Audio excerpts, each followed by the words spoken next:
परम प्रेममय जुग पुरुषोत्तम श्री श्री ठाकुर अनुकूल चंद्रेर आतुल चरणे जानाई आमार शतकोटी प्रणाम। जय गुरु सकल इष्टप्राण दादा मायरा।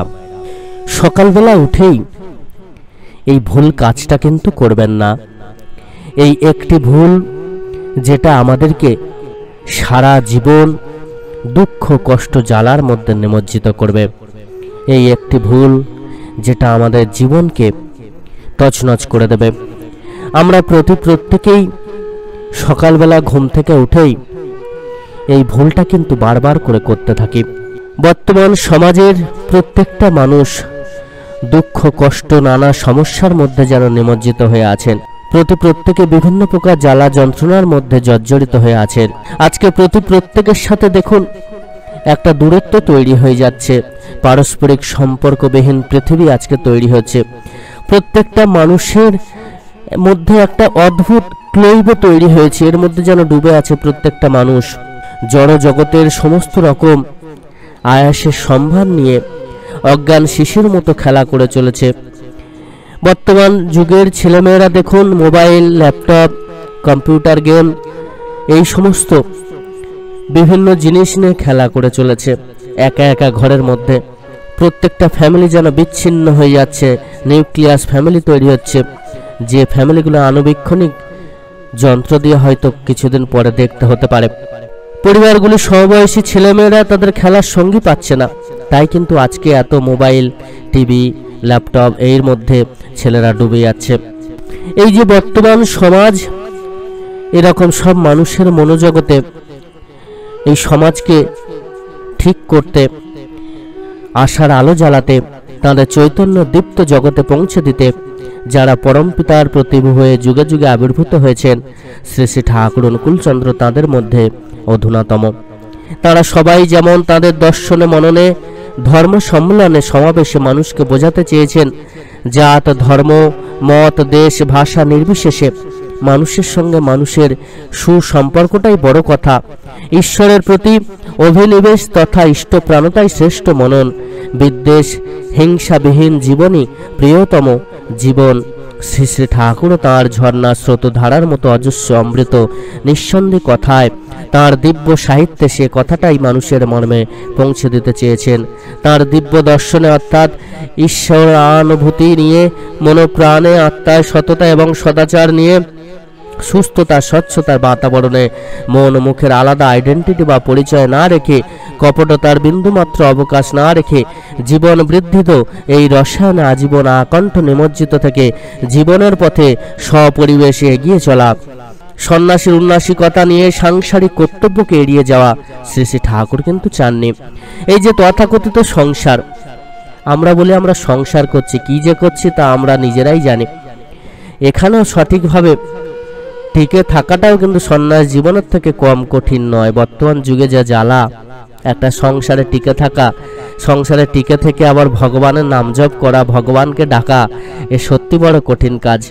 সঠিক মাত্রায় সঠিক অনুপাতে সংসারে প্রত্যেকটি সদস্যের প্রতি ন্যায় বিচার করে চলতে যেমন দরকার তীক্ষ্ণ বিচার বুদ্ধি, তেমনি দরকার মানসিক সংযম এবং আত্মিক শুদ্ধতা।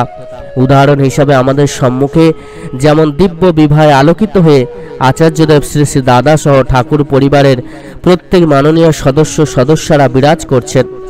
সংসার তো ঈশ্বরের ঐশী ইচ্ছারই প্রকাশ। তাকে সঠিক শৃঙ্খলায় নিয়মিত সংযমে ইষ্ট নিষ্ঠার অনুশীলনে বিবর্ধিত করাই তো দিব্য দর্শনের পরম রূপ। পরম পিতার সেই ঐশী লীলা খেলায় তাঁরই অনুদানে নির্দিষ্ট কর্ম ইষ্টানুচলনে নিয়ত থেকে ঠিক পালন করে যেতে পারাই তাঁর প্রতি নিষ্ঠার সঠিক প্রকাশ। পরম পিতার এই লীলা খেলায় ছন্দময় শৃঙ্খলা আর সংযমের সুন্দর শৈল্পিক সহাবস্থান। পরম প্রেমময় শ্রী শ্রী ঠাকুর এই ভাগবতী যুগলবন্দের মহৎ মূর্ছনাকেই পৌঁছে দিতে চেয়েছেন তাঁর কাছে আসা অগণিত মানুষের প্রাণে প্রাণে। তাঁর অমেয় অসংখ্য বাণীতে লেখায় ছড়ায় ঈশ্বর সৃষ্ট মহাবিশ্বের বিশাল গ্রহ তারকা সন্নিবেশে তাদের মহাজাগতিক শৃঙ্খলার মহা আবর্তনে মহিরিহ আর ছোট ছোট ফুল গাছে ফুলের পাবড়িতে আর প্রজাপতির ডানায় পাখির পালকে শৃঙ্খলা সংযম আর সৌন্দর্যের সেই দিব্য সঙ্গীতেরই প্রকাশ। তারই মহিমান্বিত রূপ সাধকের সাধনায় মহাপুরুষের কর্মকাণ্ডে শ্রী শ্রী ঠাকুর মানুষকে কাছে ডেকে বলেছেন, বুঝিয়েছেন, তোমরা প্রত্যেকেই পরমপিতার সৃষ্ট দেব ক্ষমতার আধারে তৈরি এক একটি মূল্যবান সত্তা। তোমাদের ভিতর স্তব্ধ হয়ে আছে সুপ্ত হয়ে আছে ঈশ্বর প্রদত্ত সুর, লয় আর তান। ঠিকভাবে বেজে ওঠো, তাঁর দুয়ারে অমনি পৌঁছে যাবে তোমার প্রার্থনা। মহাবিশ্বের এই মহাসঙ্গীতের ধারক তিনি, তারই দেশে বিভর তিনি এসেছেন আমাদের কাছে। আমাদের পরম সৌভাগ্য, বলেছেন সবাইকে সেই মহা ঐক্যতানে অংশগ্রহণ করে সার্থক হতে।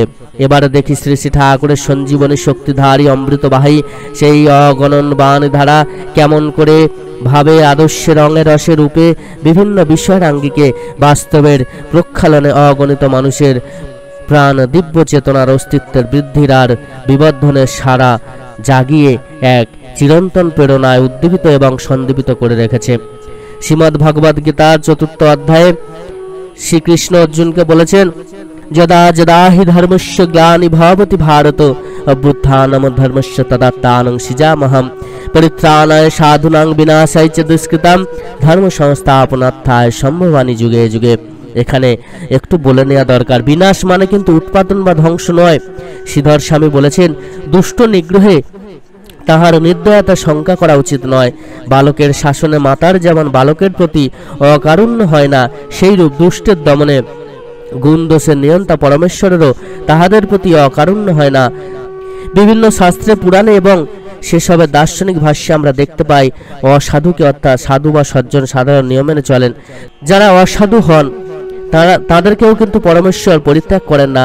তার ইহলৌকিক এবং পারলৌকিক পরিমার্জন সতের দিক পরিবর্তন সকল প্রকার সহায়তা করেন।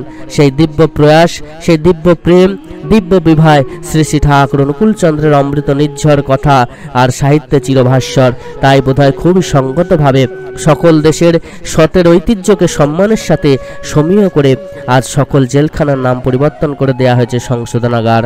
গীতায় শ্রীকৃষ্ণের বাণীর আধারে পৃথিবীর ইতিহাসের দিকে তাকালে দেখতে পাওয়া যায়, যখন এক সার্বিক বিভ্রান্তিতে জগৎব্যাপী অস্থিরতা, নৈরাজ্য, হিংসা, হানাহানি আর দুষ্টের দাপটে মানুষ দিশেহারা, তখন আশা আর বরা ভয়ের আলোকবর্তিকা হাতে নিয়ে আবির্ভূত হয়েছেন পরম করুণাময়ের দূত, যার দৈব উপস্থিতিতে এবং অনুপ্রেরণায় উদ্দীপিত অসংখ্য মানুষ নেমে পড়েছেন অর্থের সেবায়। সদ্ভাবনার পূর্ণ মুক্তায়নের এমন এক পরিপ্রেক্ষণে পরম কারুণিক পরমেশ্বরের কারুণ্যের আধারে হয়ে আবির্ভূত হলেন শ্রী শ্রী ঠাকুর অনুকূলচন্দ্র। বঙ্গাব্দ 1295 সালে 30 ভাদ্র শুক্রবার সংক্রান্তি দিবস, তাল নবমী তিথি, 1888 খ্রিস্টাব্দের 14 সেপ্টেম্বর সকাল 7:05 অবিভক্ত বাংলার পাবনা জেলার হিমায়তপুর গ্রামে কেবলমাত্র সদ্ভাবনায় সদা নিমগ্ন অনুকূলচন্দ্রের ঐশ্বরিক আকর্ষণতাকে কেন্দ্র করে জড়ো হয়েছিলেন একগুচ্ছ জ্ঞানী, ত্যাগী, ভক্তিমান, আদর্শবান মানুষ। এইসব পণ্ডিত, গভীর জ্ঞানী মানুষেরা অনুকূলচন্দ্রের ভাবাদর্শ, মত এবং পথের চুলছেড়া বিশ্লেষণ করতে গিয়ে শ্রী শ্রী ঠাকুরকে অজস্র অসংখ্য প্রশ্ন করেছেন, নানান ক্ষেত্রে সংশয় প্রকাশ করেছেন। শ্রী শ্রী ঠাকুর অক্লান্তভাবে, অবিশ্রান্তভাবে দিবারাত্রে তাঁদের ওই গঙ্গার স্রোতধারার মতো প্রশ্নাবলীর উত্তর দিয়ে গেছেন, তাদের সকল সংশয় নিরসন করেছেন। তার অনুগামী এইসব পণ্ডিত মানুষেরা নিরলসভাবে, নিষ্ঠা, নিপুণ পরিশ্রমে শ্রী শ্রী ঠাকুরের বক্তব্যের সঙ্গে তুলনীয় মত এবং মন্তব্যের যথাযথ তত্ত্ব এবং তথ্য, বেদ, বেদান্ত, উপনিষদ, গীতা, কোরআন, বাইবেল, ত্রিপিটক, অন্যান্য নির্ভরযোগ্য ধর্মশাস্ত্র সংক্রান্ত প্রবন্ধাবলী ও পুস্তকাদি, বিভিন্ন অভিধান, মনোবিজ্ঞান সংক্রান্ত পুস্তকাদি, রসায়ন শাস্ত্র এবং পদার্থবিদ্যা সংক্রান্ত পুস্তকাদি, আয়ুর্বেদ শাস্ত্র সংক্রান্ত পুস্তকাদি অবিরত অনুসন্ধান করে করে শ্রী শ্রী ঠাকুরের সম্মুখে উপস্থাপিত করেছেন। শ্রী শ্রী ঠাকুরের বিভিন্ন সময়ের বিভিন্ন বক্তব্যের লিখিত রূপের যে প্রকাশনা রয়েছে, যথা আলোচনা প্রসঙ্গের 22 খণ্ড, কথা প্রসঙ্গ, নানা প্রসঙ্গ, পথের কড়ি ইত্যাদি, সেগুলোতে পাতায় পাতায় ফুটে নোটে সেই সমস্ত অনুসন্ধানের প্রামাণ্য সূত্রের উল্লেখ রয়েছে। শ্রী শ্রী ঠাকুরের শ্রীমুখ নিশ্চিত অজস্র ছড়া, প্রতিটি স্তবকে রয়েছে জীবনের প্রতিটি বাঁকের জন্য, জীবনের প্রতিটি পদক্ষেপেই রয়েছে যে বাঁধার বিন্দা জল, তার সমাধানের জন্য, অপসারণের জন্য যেন এক একটা বিদ্যুৎ ঝলক। শ্রী শ্রী ঠাকুরের লোক কল্যাণের হিসাবটা সোজা। সদাচারের অর্থাৎ শারীরিক, মানসিক এবং আধ্যাত্মিক মাধ্যমে ব্যক্তি মানুষের সর্বাঙ্গীন কল্যাণ, তাদের দিয়ে হবে পরিবারের কল্যাণ, তৈরি হবে আদর্শ পরিবার।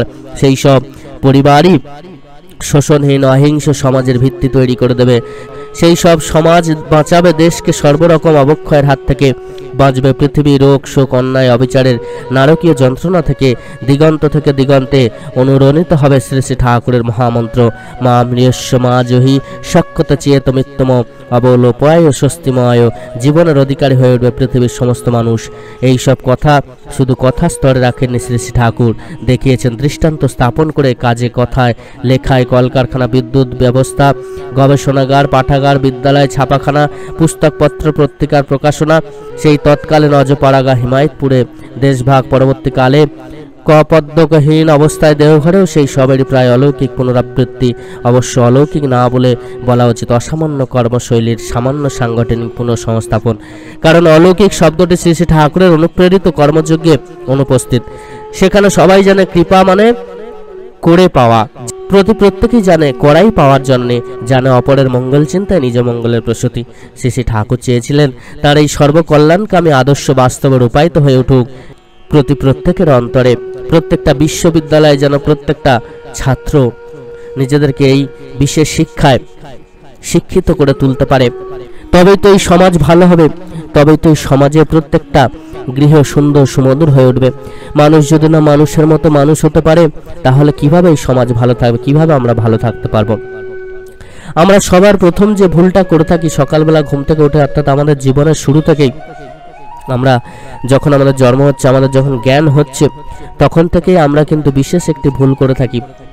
সেটা হলো সঠিক পথকে আমরা পর্যালোচনা করি না। অনেক মানুষ শিক্ষিত হয়েছেন, কিন্তু কোনটা আসল পথ, কোনটা প্রকৃত পথ, কোন পথে চললে প্রকৃত রূপে মানুষ মানুষের মতো মানুষ হয়ে উঠতে পারে, এই যে সমাজের এত অবক্ষয় হচ্ছে, এত মানুষ ভুল পথে চালিত হচ্ছেন, দেখবেন সৎ মানুষের ওপর বেশি অত্যাচার হচ্ছে, সৎ মানুষকে মানুষ আরো বেশি করে চেপে ধরার চেষ্টা করছেন। যিনি প্রকৃত রূপে সৎ, তার বিপক্ষেই যেন সমস্ত মানুষ দাঁড়িয়ে যাচ্ছেন। এটা যেখানে অসৎ কার্যকলাপ চলছে, যেখানে মিথ্যাচার চলছে, সেই দিকেই যেন মানুষের পাল্লা ভারী হয়ে দেখা দিচ্ছে। এটা কিন্তু খুবই আমাদের সমাজের জন্য ক্ষতিকর। মানুষ প্রকৃত ন্যায়কে ভুলে যাচ্ছে, প্রকৃত সত্যকে ভুলে যাচ্ছে। এটা কিন্তু আমাদের জন্য খুবই ক্ষতিকর। আর বর্তমান সমাজে প্রত্যেকটা মানুষ এত অসৎ হয়ে উঠছেন, এত দুর্নীতিবাজ, মিথ্যাচার, এত চুরি ডাকাতি, এত সমস্ত কিছু যে চলছে, এত অত্যাচার যে চলছে, দিকে দিকে এই যে খুনোখুনি চলছে, মানুষ মানুষকে সহ্য করতে পারছে না, ভাই ভাইকে সহ্য করতে পারছে না, দিকে দিকে যে মানুষের মধ্যে একটা দূরত্ব তৈরি হয়ে যাচ্ছে, এর জন্য কিন্তু আমরা নিজেরাই দায়ী। সঠিক পথকে পর্যালোচনা করে সেই পথে চলে প্রত্যেকটা মানুষ যদি না সঠিকভাবে নিজেদেরকে মানুষ করে গড়ে তুলতে পারেন, নিজেদের মনুষ্যত্ব বিবেককে যদি না জাগাতে, যদি না সৎকে সৎ বলার ক্ষমতা না রাখেন এবং অসৎকে অসৎ বলার জন্য ক্ষমতা না রাখেন, যদি না যেটা সঠিক সেটাকে সঠিক বলার ক্ষমতা যদি না থাকে, তাহলে কিন্তু দিকে দিকে এই অত্যাচার বাড়তেই থাকবে, মানুষের মধ্যে মিথ্যাচার বাড়তেই থাকবে। মানুষ কিন্তু দিন দিন আরও অধঃপতনে যাবে, আরও সমস্যার সম্মুখীন হবে, আরও বেশি করে প্রত্যেকটা মানুষ দুঃখ কষ্ট জ্বালা যন্ত্রণা ভোগ করবে। সেই দিন কিন্তু এসে গেছে, আর বেশি দেরি নেই। সকল ইষ্টপ্রাণ দাদা মায়েরা তাই সবার আগে নিজেরা যেমন ঠাকুরের চরণ আশ্রয় নিয়েছেন, সন্তানদেরকে ঠাকুরের চরণ আশ্রয় করান, তাদেরকে সঠিক শিক্ষা দিন। অনেক মানুষ আছেন, ভক্ত মানুষ, যারা নিজেরা নিরামিষ খাচ্ছেন, তাদের সন্তানদেরকে আমিষ খাওয়াচ্ছেন। যেটা বাবা মা খাচ্ছে সেটা তো সন্তানদেরকে খাওয়ানো তো আগে কর্তব্য। আপনি বুঝছেন যে এটা সত্যের পথ, সঠিক পথ, এটা ভালো পথ, আপনার মঙ্গল আপনি চাইছেন, আপনার সন্তানের অমঙ্গল কি করে চাইছেন? সন্তানকে আমিষ খাওয়াচ্ছেন, নিজেরা সঠিক পথে চলছেন, ইষ্টবৃত্তি করছেন, নিজেরা ঠাকুরের নাম জপ করছেন, প্রার্থনা করছেন, সন্তানদেরকে সেদিকে উৎসাহিত করছেন না। এইভাবে কিন্তু প্রত্যেকটা সৎসঙ্গী পরিবার আজকে ভেঙে যাচ্ছে। আজকে সৎসঙ্গীদের ছেলে মেয়েদের বিবাহ দিতে সমস্যা হচ্ছে কেন জানেন? বেশিরভাগ পরিবার, আমরা তো বিভিন্ন জায়গায় মানুষের সাথে কথা বলছি, দেখছি বেশিরভাগ পরিবার তাদের সন্তানদেরকে আমিষাহারি করে তুলছে। তাদের বাড়িতে যদি মেয়ে থাকে বেশি করে দেখছি তাদেরকে আরও আমিষাহারি করে তুলছেন, ছেলে মেয়ে দুজনকে আমিষাহারি করে তুলছেন। তো নিজেদের মঙ্গল চাইছেন, সন্তানদের অমঙ্গল আপনারা নিজেরাই কিন্তু চেয়ে বসছেন। তাহলে কিভাবে ঠাকুরের যে অমোঘ বাণী, তিনি যে চেয়েছে একটা পরিবার, প্রত্যেকটা সৎসঙ্গ পরিবার যেন সৎসঙ্গী তৈরি করতে পারে, সেটা কিভাবে সম্ভব হবে? এটা কিন্তু সম্ভব হবে না। তাই তো এগুলোকে আগে বর্জন করুন। নিজেরা যে জিনিসটা গ্রহণ করছেন সেটাকে সঠিকভাবে সন্তানদের মধ্যে চালিয়ে দেওয়াই তো আপনার কর্তব্য। এটা তো মূল লক্ষ্য আপনার হওয়া উচিত। ছোটবেলা থেকে তাদেরকে আমিষ আহার গ্রহণ করাচ্ছেন, তারা বড় হয়ে আমিষ আহার গ্রহণ করছে, তো তাদেরকে আর ঠাকুরের পথে আনছেন না। যেটা মঙ্গলের জন্য ত্যাগ স্যাক্রিফাইস প্রত্যেকেরই করা লাগে, যেটাতে তার মঙ্গল হবে প্রকৃতপক্ষে, তার জন্য যে ত্যাগ করতে হয়, যে স্যাক্রিফাইস করতে হয়, সেটা কিন্তু আপনার করতে হবে। না হলে কিন্তু সারা জীবন আপনি যতই ঠাকুর ডাকুন না কেন, ঠাকুর করুন না কেন, ওই আবার গিয়ে শেষের দিকে যাবেন, দেখবেন যে সব শেষ হয়ে গেছে, আর ঠাকুরের কৃপাও লাভ করতে পারছেন না, আর জ্বালা যন্ত্রণা বহন করে করে আপনার শেষ জীবনটা কেটে যাবে। তো এই ভুল থেকে কিন্তু প্রত্যেক সৎসঙ্গীরা বিরত থাকুন, এটা ভুলেও কিন্তু করবেন না। নিজেরা মঙ্গলের পথে আসুন, সন্তানদেরকেও মঙ্গলের পথে আনুন, এটাকে মূল লক্ষ্য রেখে এগিয়ে চলুন। এছাড়া অনেক মানুষ আবার আছেন দেখবেন সন্তানদের ভুল ত্রুটিকে গ্রাহ্য করেন না, তারা যে ভুল ত্রুটি করছে সেগুলোকে প্রশ্রয় দেন, এটাও কিন্তু করা উচিত নয়। অনেক আবার সৎসঙ্গীদের দেখছি নিজেদের পোশাক আশাক সম্বন্ধে তারা ওয়াকিবহাল ঠিকঠাক নন। এদিকে ঠাকুরের দীক্ষিত কিন্তু মন্দিরে আসছেন এমন এমন পোশাক পরে যেটা দৃষ্টিকটু দেখাচ্ছে। তারা অথচ অনেক শিক্ষিত, দেখে মনে হয় প্রচুর শিক্ষিত মানুষ, কিন্তু শিক্ষা যে প্রকৃত শিক্ষা যেটা পরম দয়াল আমাদেরকে দিয়েছেন, এডুকেশন আমরা অনেকে গ্রহণ করছি, অনেক ডিগ্রি লাভ করছি, অনেক উচ্চ শিক্ষা লাভ করছি, কিন্তু মানুষ হওয়ার শিক্ষাটা আমরা আর বোধহয় লাভ করতে পারছি না। পোশাক আশাক কোথায় যে কোন পোশাকটা পরতে হয় সেই সেন্স যদি না আমাদের থাকে, তাহলে আমরা কিসের মানুষ হলাম?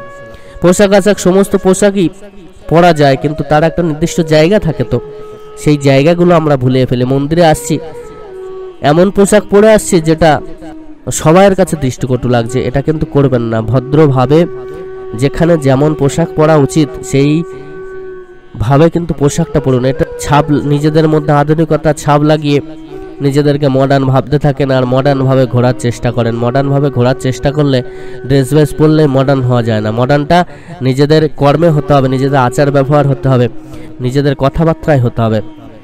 আপনার কথাবার্তা, আপনার আচার ব্যবহার, আপনার চালচলন চরিত্র আপনাকে মডার্ন করে তুলবে, সেই দিকে মডার্ন হন। পোশাক আশাকে মডার্ন হতে গিয়ে নিজেদেরকে আরও নিচের দিকে ডাউনে নিয়ে যাবেন না দয়া করে।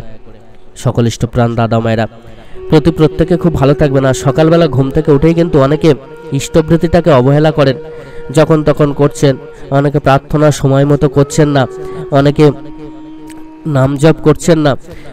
এর থেকে কিন্তু বিরত থাকুন। আবার আরেকটা বিশেষ কর্ম কিন্তু পরমদয়াল আমাদেরকে দিয়েছেন, যোগাসন। এই যোগাসন কিন্তু পরমদয়াল নিজে স্বয়ং করতেন এবং তিনি আমাদেরকেও প্রত্যেকেরই করার বিধান কিন্তু দিয়েছেন। প্রাণায়াম, যোগাসন এগুলো কিন্তু রোজ আপনারা শরীরের জন্য 15 মিনিট ব্যয় করুন, না হলে শরীর কিন্তু আপনাকে সারা জীবন ভোগাবে। এটা কিন্তু অতি নিশ্চয়। প্রচুর কাজের চাপ থাকে প্রত্যেকটা মানুষ, আমাদেরও প্রচুর কাজের চাপ। আমরা বুঝি যে কাজের মধ্যে থেকে সময় বার করে শরীরের জন্য দেওয়াটা সত্যি বড় কষ্টের, কিন্তু কিচ্ছু করার নেই। এই শরীর কিন্তু মানবে না, শরীরকে না দিলে শরীরে ভোগ তো দিতে হবে, ব্যায়াম কিন্তু আমাদের করতেই হবে শরীরকে সুস্থ সবল রাখার জন্য। আর শরীর যদি না সুস্থ থাকে ধর্মকর্ম কিন্তু করা যাবে না। আর ধর্ম যদি না ঠিকভাবে পালন করতে পারেন, পরম দয়ালের কর্ম যদি না ঠিকভাবে করতে পারেন, তাহলেও তো মহাবিপদ, আমরা তো তার আশীর্বাদ লাভ করতে পারবো না। তাই আগে শরীরকে বাঁচানোর জন্য স্বাস্থ্য সদাচার নীতি মেনে ব্যায়ামের মধ্য দিয়ে শরীরকে সুস্থ সবল রাখার চেষ্টা করুন। বর্তমানে নার্সিং হসপিটালের অবস্থা দেখেছেন তো, ওষুধের দামটা দেখেছেন তো।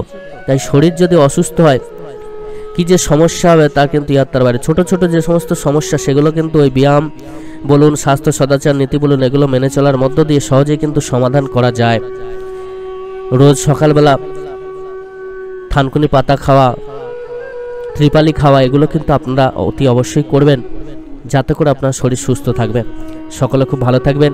পরম দয়াল আপনাদের প্রত্যেকের মঙ্গল করুন। জয় গুরু বন্দে পুরুষোত্তমম।